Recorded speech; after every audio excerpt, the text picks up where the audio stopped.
Hi hello నమస్తే welcome to Naresh career guide YouTube channel. ఈరోజు వివిధ దినపత్రికల్లో వచ్చిన కరెంట్ అఫైర్స్ను కాంపిటేటివ్ ఎగ్జామ్ దృష్టిలో పరిశీలించినట్టయితే ముందుగా రాష్ట్ర అంశాలు కనుక మనం పరిశీలించినట్లయితే ఫస్ట్ సమృద్ధి తెలంగాణ అనే ఒక పథకానికి శ్రీకారం చుట్టారు. సమృద్ధి తెలంగాణ పథకానికి శ్రీకారం చుట్టింది సెర్ఫ్ అంటే society for elimination of rural poverty. అంటే దీని ఉద్దేశం ఏంటంటే వ్యవసాయ దిగుబడులు వస్తున్నాయి, ఇవి రైతు ఉత్పత్తి సంఘాలు, ఫార్మర్స్ ప్రొడక్టివ్ సొసైటీ ఆర్గనైజేషన్స్, వీటి ద్వారా ఆన్లైన్ చేసే అగ్రికల్చర్ ఉత్పత్తులను ఆన్లైన్ మార్కెటింగ్ సౌకర్యాన్ని కల్పించేందుకు ఉద్దేశించిన దానికి సమృద్ధి తెలంగాణ అనే ఒక బ్రాండ్ నేమ్ తయారు చేయడం జరిగింది.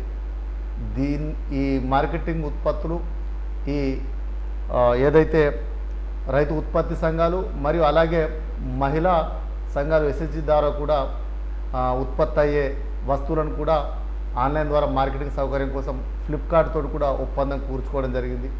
ఇప్పుడు ఇది గమనించినట్టయితే దీని పేరు సమృద్ధి తెలంగాణ అని పేరు పెట్టారు. ఇది సెర్ప్ ఆధ్వర్యంలో జరుగుతుంది. సెర్ప్ సిఇఓ గౌరవ Sandeep Sultania sir. SERP meaning చెప్పా మీకు తెలుసు, society for elimination of rural poverty. ఇది ఒక ఐటమ్. సెకండు మన ఊరు మన చరిత్ర. మన ఊరు మన చరిత్ర. ఇక్కడ ఏంటంటే ప్రతి గ్రామానికి ఒక చరిత్ర ఉంటుంది. అన్ని రకాల అంశాలను సృష్టించే విధంగా ప్రతి గ్రామానికి ఒక చరిత్రను రాయాలని డిసైడ్ కావడం జరిగింది. ఈ చరిత్రలో ఆ గ్రామానికి సంబంధించిన అన్ని అంశాలను కూడా సృష్టించే విధంగా చర్యలు తీసుకుంటున్నారు.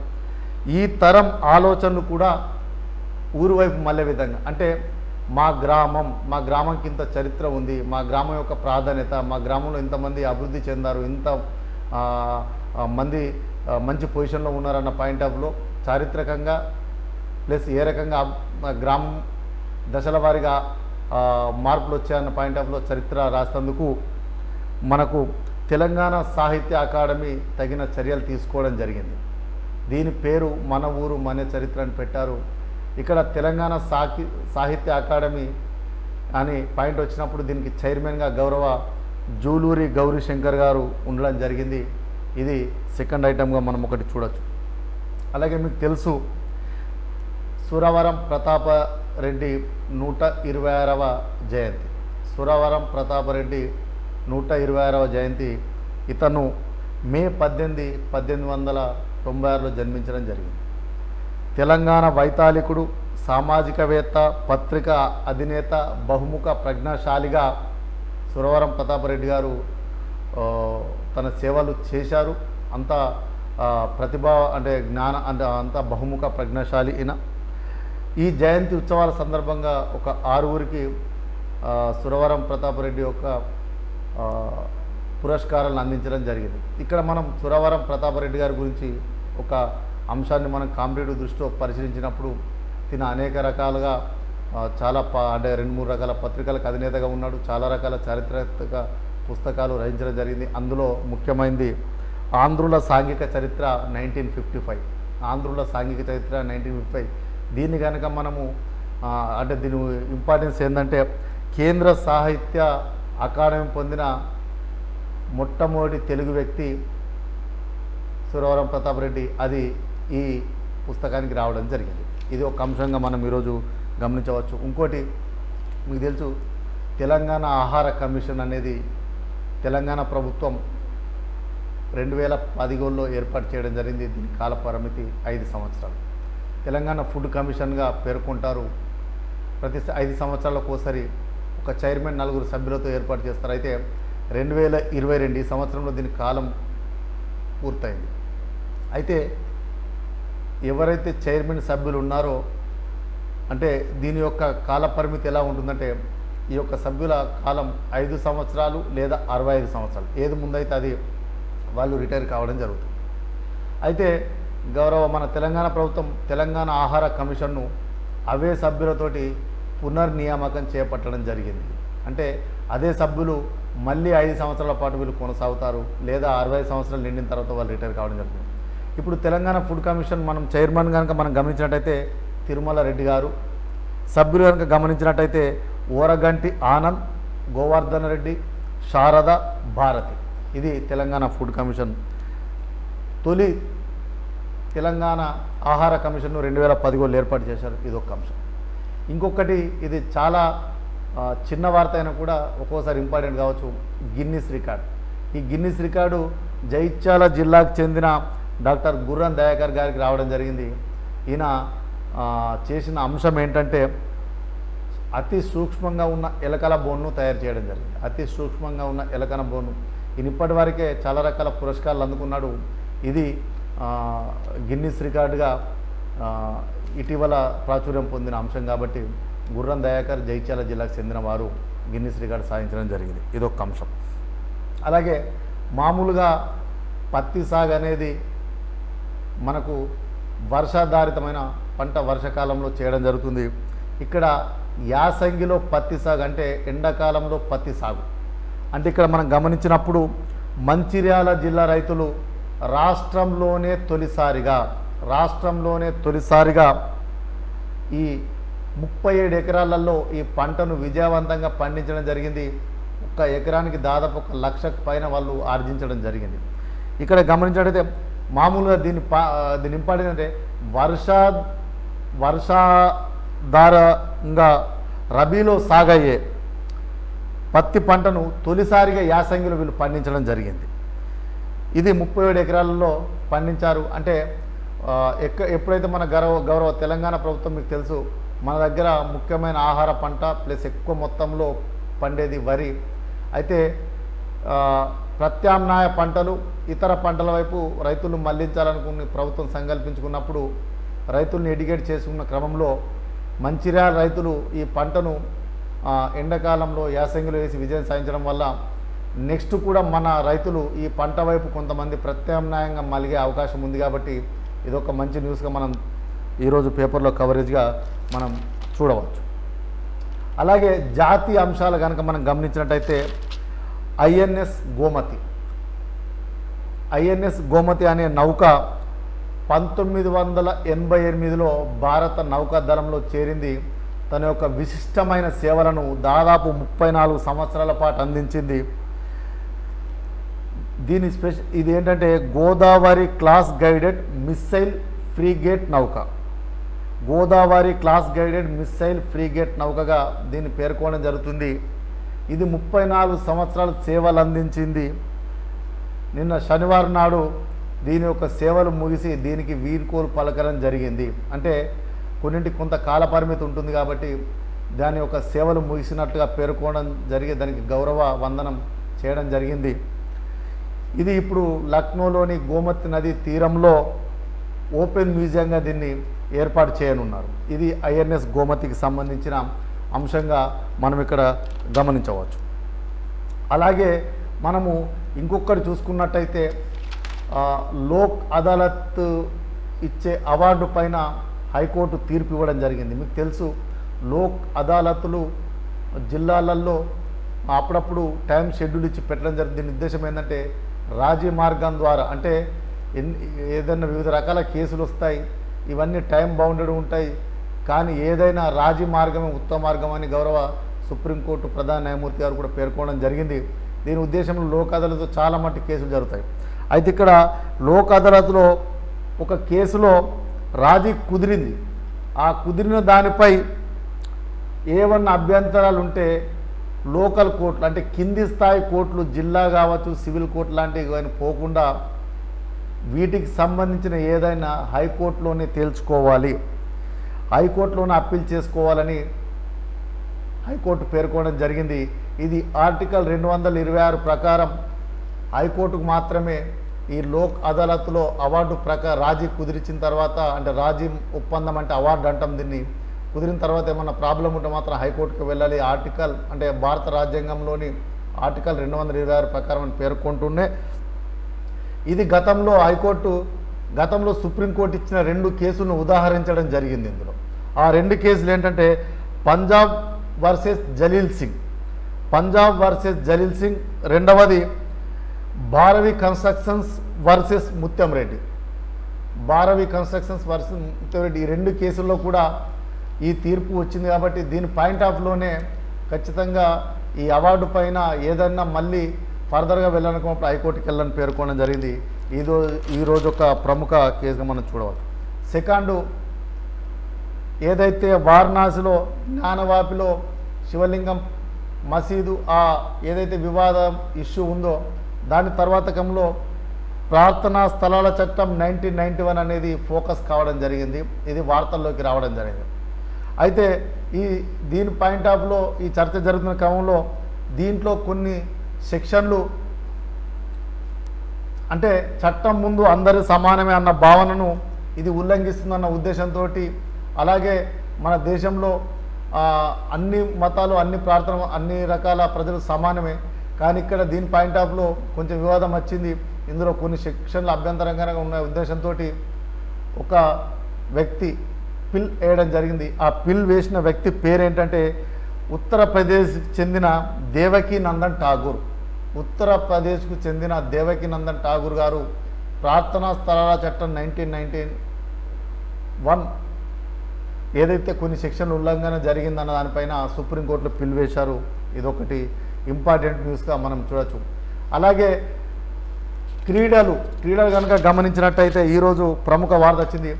మహిళల T20 ఛాలెంజ్ క్రికెట్ టోర్నీ. మహిళల T20 ఛాలెంజ్ క్రికెట్ టోర్నీలో నిన్న జరిగిన ఫైనల్ ఎవరెవరి మధ్య జరిగిందంటే సూపర్ నోవాస్ వర్సెస్ వెలాసిటీ జట్ల మధ్య జరిగిన ఫైనల్లో ఉత్కంఠభరితంగా చివరి వరకు జరిగిన ఈ క్రికెట్ మ్యాచ్లో సూపర్ నోవాస్ జట్టు విజయం సాధించడం జరిగింది. అయితే సూపర్ నోవాస్ గత 4 పర్యాయాలుగా జరిగిన T20లో ఇది 3వ విజయం. కాబట్టి ఇదొకటి న్యూస్గా ఈరోజు వార్తా పేపర్లో మనకు రావడం జరిగింది. అలాగే ఇంకొకటి national achievement survey 2021. National achievement survey 2021లో ఇది విద్యకు సంబంధించి, పాఠశాలకు సంబంధించిన దానిపైన కొన్ని అంశాలను పేర్కొన్నది. అందులో ముఖ్యంగా ఏంటంటే ఇది ముఖ్యంగా దేనిపైన చేసిందంటే 3, 5, 8, 10 క్లాసుల స్టూడెంట్స్పై రిపోర్ట్ ఇవ్వడం జరిగింది. 3, 5, 8, 10 తరగతులపై చేసుకుంటూ వీళ్ళు ఇంకొక పాయింట్ చెప్పింది, సైన్స్ సబ్జెక్టులో విద్యార్థుల ప్రతిభ దారుణంగా ఉందని పేర్కోవడం జరిగింది. అలాగే అబ్బాయిల కంటే అమ్మాయిలే మంచి బెటర్గా పర్ఫార్మెన్స్ చేస్తున్నారని పేర్కోవడం జరిగింది. ఇందులో కనుక ఈ రిపోర్ట్లు, ఇది నేషనల్ రిపోర్ట్ కాబట్టి నేషనల్ రిపోర్ట్లో మన తెలుగు రాష్ట్రాలు చాలా వెనుకబడి ఉన్నాయి, చాలా పూర్ పర్ఫార్మెన్స్ ఉందని పేర్కోవడం జరిగింది. ఇది అన్ని తరగతులలో కూడా ఇప్పుడు మనం ఏదైతే పేర్కొన్నామో 3వ తరగతి, 5వ తరగతి, 8వ తరగతి, 10వ తరగతి ఈ క్లాసులలో అన్ని రకాల సబ్జెక్టులలో కూడా అమ్మాయిలు బెటర్ పర్ఫార్మెన్స్ ఉన్నారు. అలాగే జాతీయ సగటుతో పోల్చినప్పుడు తెలంగాణ సగటు చాలా తక్కువ ఉందని పేర్కొనడం జరిగింది. అది తరగతి వారీగా కూడా జాతీయ సగటును పోల్చారు. అయితే ఇక్కడ అవన్నిటి చూసినప్పుడు ఈ అన్ని అంశాల సగటు కనుక మనం చూసినట్టయితే ఈ అన్ని అంశాల్లో జాతీయ సగటు 50% ఉంటే తెలంగాణలో 77.1%. అంటే అక్కడ బెటర్గా ఉంటే మనం ఇంకొక 20% వెనుకబడి ఉండడం జరిగింది. ఇందులో పాఠశాల విద్య క్లాసెస్ వారీగా, సబ్జెక్టుల వారీగా, తరగతుల వారీగా అన్ని అంశాలను సృష్టిస్తూ ఈ జాతీయ అచీవ్మెంట్ సర్వే 2021 అంటే నేషనల్ అచీవ్మెంట్ సర్వే 2021ని కేంద్రం విడుదల చేయడం జరిగింది. ఇదొక న్యూస్గా మనం చూడడం జరిగింది. అలాగే మనం అంతర్జాతీయ అంశాలను కనుక మనం పరిశీలించినట్టయితే జిర్కాన్ క్షిపణి, ఇది ఈరోజు వార్తల్లో హైలైట్ కావడం జరిగింది. జిర్కాన్ క్షిపణి రష్యాకు సంబంధించిన హైపర్సోనిక్ క్రూజ్ క్షిపణి. ఇది బాలిస్టిక్ తరగతికి చెందని క్షిపణుల్లో ఇది ప్రపంచంలోనే అత్యంత వేగమైనది. అంటే మనకు తెలుసు, మామూలుగా అయితే మీరు ఒక్కసారి నోట్ చేసుకోండి, బాలిస్టిక్ క్షిపణులు ఉంటాయి, యాంటీ బాలిస్టిక్ క్షిపణులు ఉంటాయి, క్రూయిజ్ క్షిపణులు ఉంటాయి. ఇవి మళ్ళొకసారి మీరు పరిశీలించండి. ఇది బాలిస్టిక్ తరగతికి చెందనిది, కానీ ఆ చెందని వాటిల్లో ప్రపంచంలోనే వేగవంతమైనది. దీని యొక్క వేగము ధ్వని వేగం కంటే 9 రెట్లు ఎక్కువ. మీకు తెలుసు, ధ్వని వేగము 330 కిలోమీటర్లు పర్ గంట అనుకున్నప్పుడు ఇది దాదాపు గంటకు 11,000 కిలోమీటర్ల వేగంతో పోతుంది. ఇది ధ్వని వేగం కంటే 9 రెట్ల ఎక్కువ వేగం మందమండి. దీన్ని బేరెంట్స్ సముద్రంలో ప్రయోగించడం జరిగింది. విజయవంతంగా రష్యా ప్రయోగించింది. దీన్ని ముఖ్యంగా రష్యా ముఖ్యంగా అమెరికాను టార్గెట్ చేసుకుంటూ అమెరికా ఉద్దేశంతో ఈ క్షిపణిను ప్రయోగించారు. దాని ఉద్దేశంతో తయారు చేయడం జరిగింది. ఇది సముద్రం పైన మరియు నేలపైన ఉన్న లక్ష్యాలను ఛేదించగలదు. ఇందులో వాడిన ఇంజన్ పేరు స్క్రామ్జెట్. దీని పరిధి దాదాపు 1000 నుంచి 1500 కిలోమీటర్ల పరిధిలో ఉన్న లక్ష్యాలను ఇది ఛేదించగలదు. కదలని లక్ష్యాలనే కాదు, కదిలే లక్ష్యాలను కూడా ఇది ఛేదించగలదు. దీని యొక్క పరిధి 1000 కిలోమీటర్ల నుంచి 1500 కిలోమీటర్లు. ఇది ఈరోజు వార్తల్లో గుర్తుపెట్టుకుని ఇంపార్టెంట్. రష్యాకు చెందిన జిర్కాన్ హైపర్సోనిక్ క్రూయిజ్ క్షిపణి. ఇది ఈరోజు వార్తల్లో ముఖ్యాంశంగా వచ్చింది. సైన్స్ అండ్ టెక్నాలజీలో కనుక ఈరోజు 2 వార్తలు వచ్చాయి. ఇది ఒక రకంగా ఆశ్చర్యం మరియు చాలా ఇంపార్టెంట్గా కూడా భావించవచ్చు. గాలిలో నుండి నీరు అయితే ఇది దీనిపైన ఎవరైతే అధ్యయనం చేస్తారో వాళ్ళు ఎవరంటే స్విట్జర్లాండ్కు చెందిన ఈటీహెచ్ జ్యూరిక్ యూనివర్సిటీ శాస్త్రవేత్తలు. దీనికి సారథ్యం వహించింది ఇవాన్ హెక్లర్ గారు. అయితే దీన్ని పైన ప్రయోగం పేరేంటంటే సెల్ఫ్ కూలింగ్ కండెన్సేషన్ అనే ప్రక్రియ. అంటే ఏంటంటే తానంతట తానే చల్లబరుచుకుంటూ గాలిలోని నీటి ఆవిరిని సంగ్రహించే సాంకేతికత దీని పేరు. ఈ సాంకేతికత ద్వారా గాలిలో నుంచి నీరు తయారు చేసేందుకు ఈ యొక్క ప్రయోగం విజయవంతం కావడం జరిగింది. విజయవంతంగా దీన్ని చేయడం జరిగింది.